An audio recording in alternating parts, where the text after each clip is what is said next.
We're only through 2 full weekends of NFL football, and there are stud players hurt all over the place. So whether you're dealing with injuries or just need somebody to add a little bit of pop to the bottom of your bench, we're talking about the waiver wire for week 3. So let's go ahead and just dive right into it because we got a lot of things to talk about here today. Let's start off with the top injuries from week 2. Right at the top of the list, it's tight end Evan Ingram of the Jacksonville Jaguars. Injured his hamstring during warm-ups, and that is never ideal from a fantasy football player's perspective. Depending on the severity, he could be out 2 to 4 weeks, so definitely pay attention to that. Then we have A.J. Brown. We already know he's been ruled out for Monday Night Football, but another one of those injuries we need a little bit more information on. If they really want to be careful with him, the Philadelphia Eagles have a Week 5 bye. Does that mean that we may not see A.J. Brown until week 6? Definitely something to pay attention to as well. Then Justin Jefferson. A lot of people had a scare with Jefferson with a quad bruise here in week 2,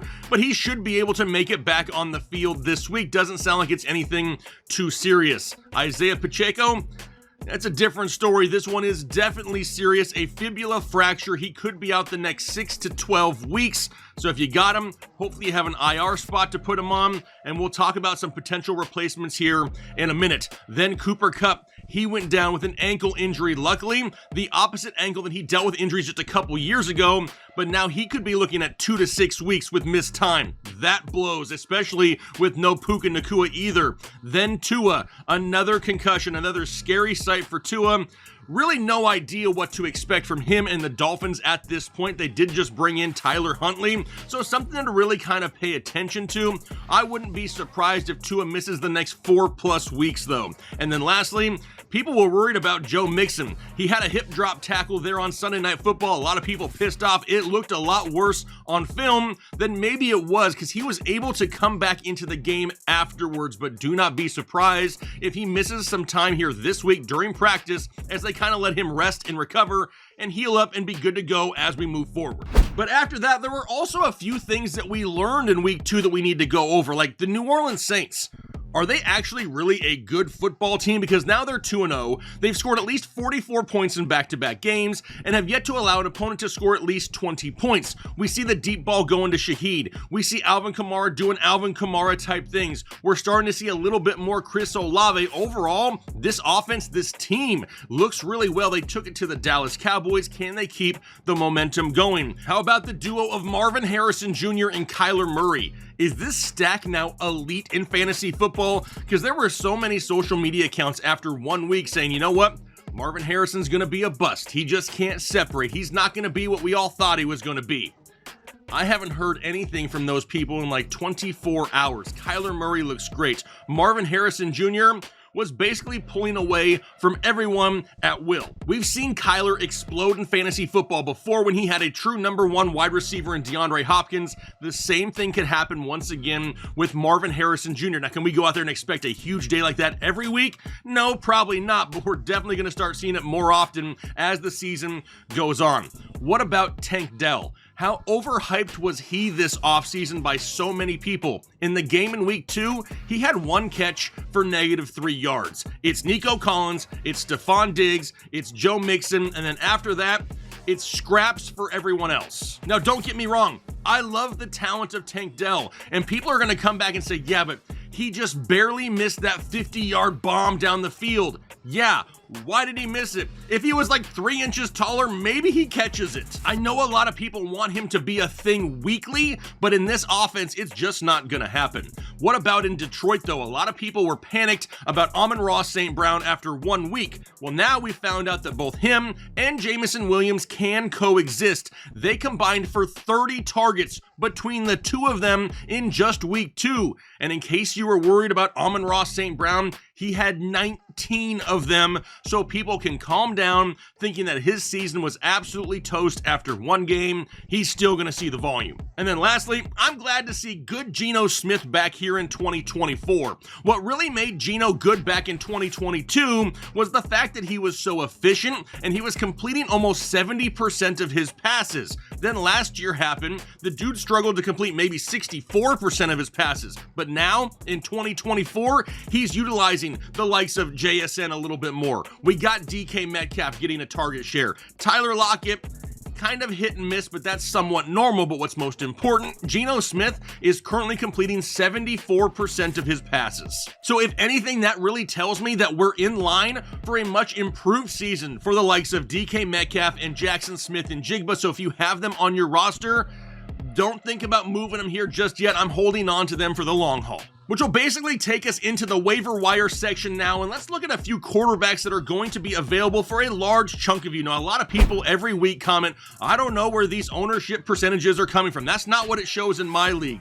Duh, every league is going to be different. If you don't like the ownership percentages, go take it up with Sleeper and ESPN and everyone else who publishes it, because that's where the numbers are pulled from. So right off the top, I got Derek Carr. He's currently owned in only 21% of leagues and now has a matchup next week going up against the Philadelphia Eagles. As of right now, he's the overall quarterback 2 in fantasy football, has 5 touchdowns through 2 games, completing almost 77% of his passes, and had no issues going out there and taking advantage of the Dallas defense. Now he's going to get a matchup going up against Philadelphia in week 3, who is much easier to throw on than they are to run on. If you need a quarterback, Derek Carr is definitely one I don't have an issue with this upcoming week. Geno Smith, only owned in 29% of leagues, now going up against Miami. And like we just talked about, it's the return of good Geno. He is the quarterback 8 overall in fantasy football through 2 games, averaging right around 18 fantasy points per game. Love the involvement of JSN, Jackson Smith-Njigba,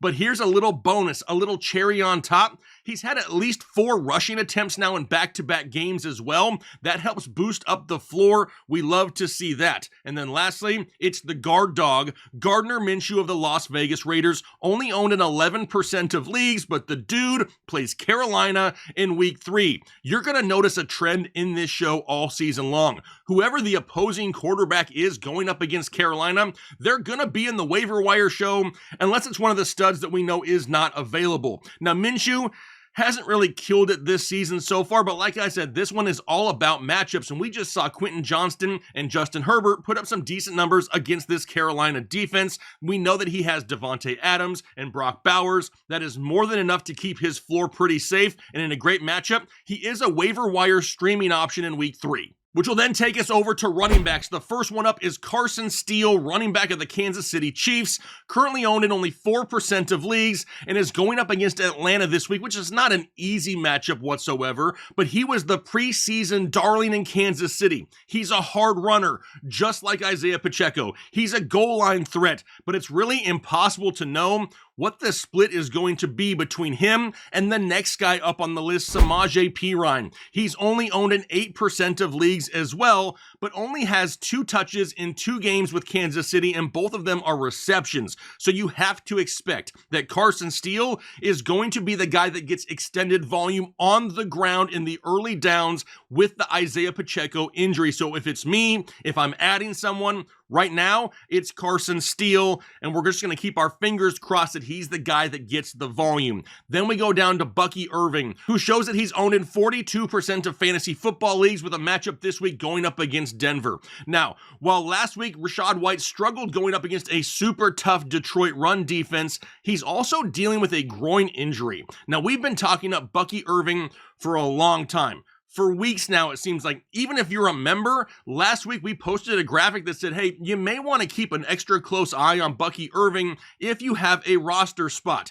If Rachaad White is limited in any possible way due to that groin injury, Bucky Irving could see extended touches in week 3. Then we go down to Marshawn Lloyd with a very tough matchup this week going up against Tennessee, but it shows he's only owned in 23% of leagues. Now, he just came back from a hamstring injury, but then hurt his ankle late in week 2, but I can't find anything anywhere that says this is any type of severe ankle injury. Last week, Josh Jacobs touched the ball 32 times. You have to think that Marshawn Lloyd, if it's not a serious injury, is a handcuff you have to have if you own Josh Jacobs. Then we go down to another rookie running back. It's Braylon Allen of the New York Jets, only owned in 20% of leagues, a matchup this week going up against New England, but he really came out of nowhere this week. There is nothing wrong with Breece Hall. He still had 21 touches in week 2, but Braylon Allen just showed the world that if he's given touches, if he's given an opportunity in this offense,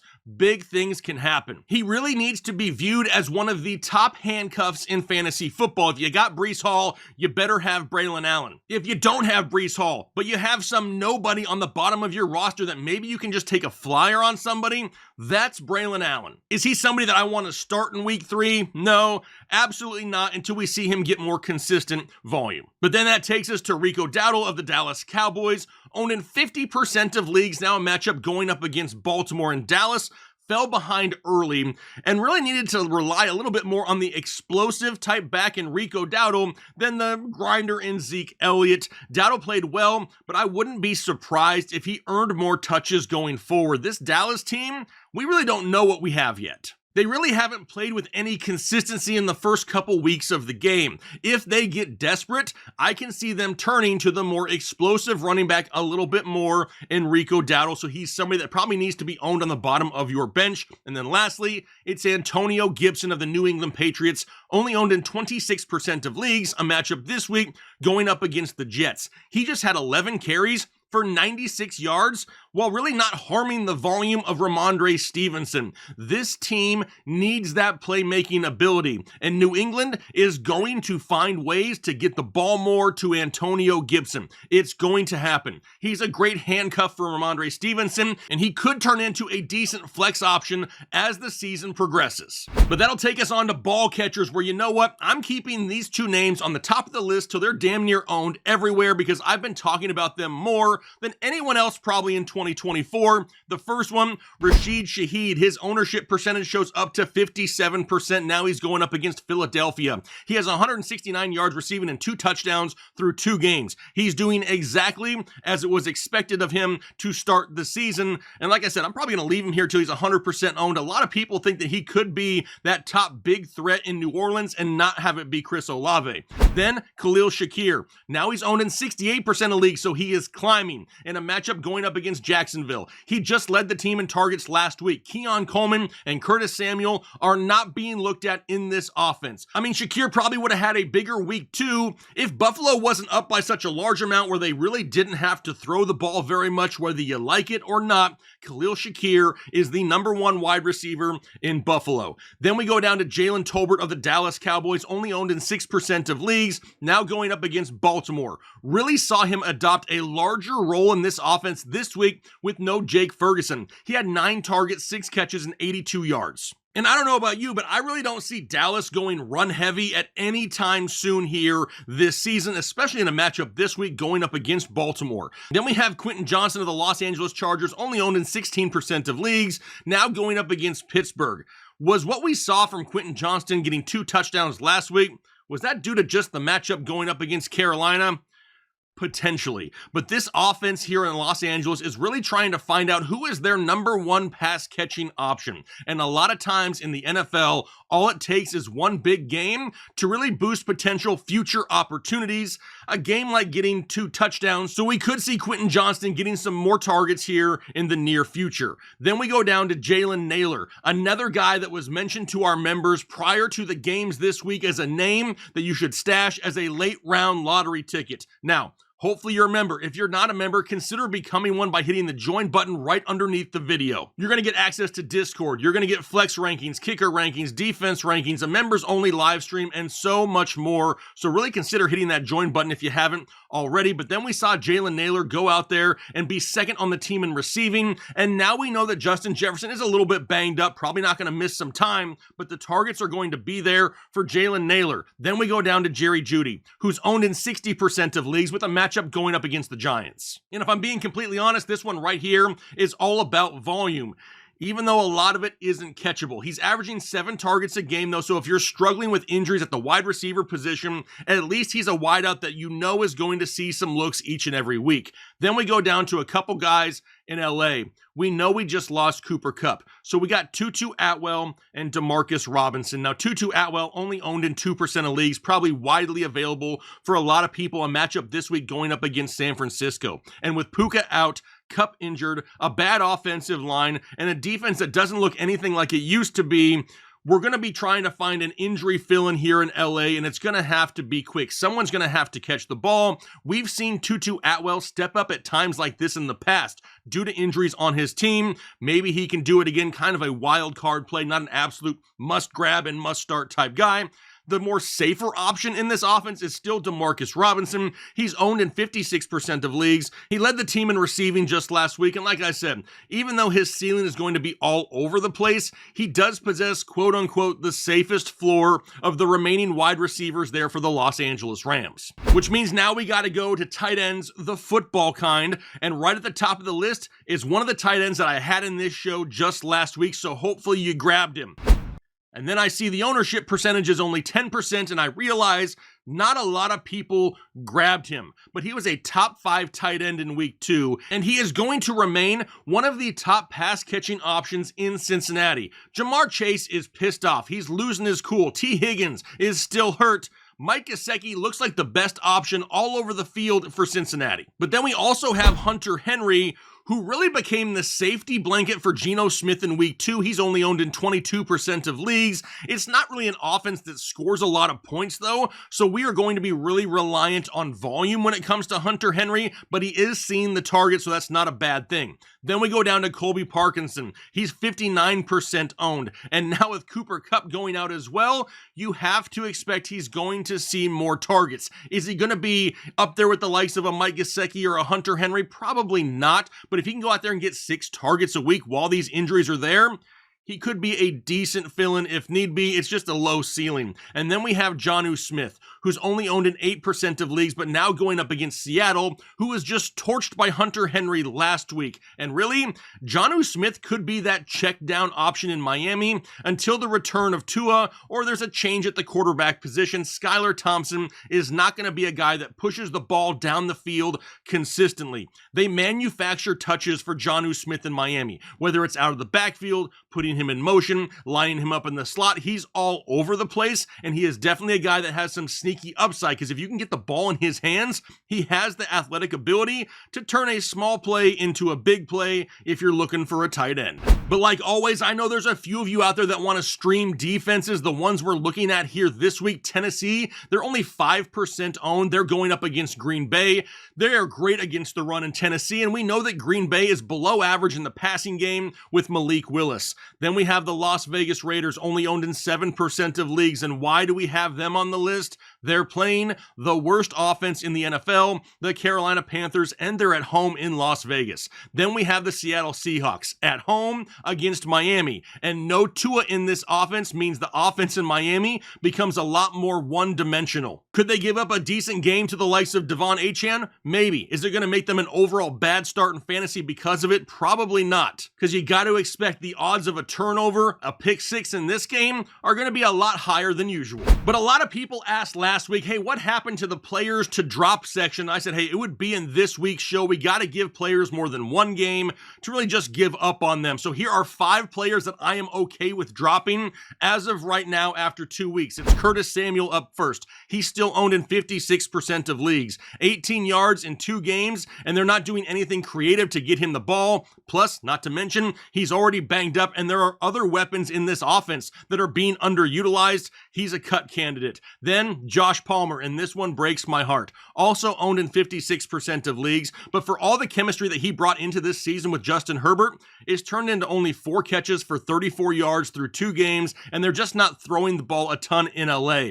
Then Dalton Schultz, tight end for the Houston Texans, 80% owned in leagues, and there are just not enough targets to go around to really make Dalton Schultz a weekly start in fantasy football, and I'm not going to roster 2 tight ends when one of them isn't even getting volume. Then we go to Tajay Spears. Pay attention, eye contact, open your ears, take a note. I am not just dropping him for some nobody. If you have other immediate needs on your roster, though, that's when I consider dropping him. If this is just a luxury drop and you're just going to go take a stab on someone else, no, I'm not doing that. This is only if you have other immediate needs on your team. He's 75% owned right now. Tony Pollard getting the bulk of the touches, but if anything happens to Tony Pollard, he's gonna have a huge role in that offense, so be very careful with that one. And then lastly, another tight end, Cole Kmet of the Chicago Bears, still owned in 55% of leagues, and really similar to Dalton Schultz, he's just not looked at enough in this offense. Once Keenan Allen comes back, he'll be looked at even less. As much as I believe he's a solid NFL tight end, he's just not going to see enough volume to where I'm ever going to feel comfortable starting him. But like we say every single year, if you're out there panicking right now, you need to stop. Look at all the people that were panicked last week about Marvin Harrison Jr., Amon-Ra St. Brown. They're not panicked anymore. We have to let the NFL season get through the first month. Don't forget, there are so many players that didn't play a preseason. The preseason, the 3 games that they missed, that's basically the first month of the season. So stay calm, don't make any stupid moves with your fantasy team, and just have a little bit of patience. The best players in the NFL are the best players for a reason. Giving up too early on one of them, though, can cost you a fantasy championship. But if you enjoyed today's video, do me a favor, hit the like button now if you haven't already, and then consider subscribing if you're not subscribed to the channel. If you aren't, I have no idea why, because if you do, I'm gonna drop bangers the rest of the season. And I would love to have you here with me down below in the comment section, so let me know what you think. What are you looking at on the waiver wire here in week 3? But I'm gonna go ahead and get out of here today. Hopefully you enjoy the rest of your day, and most importantly, do your part to make the world a better place.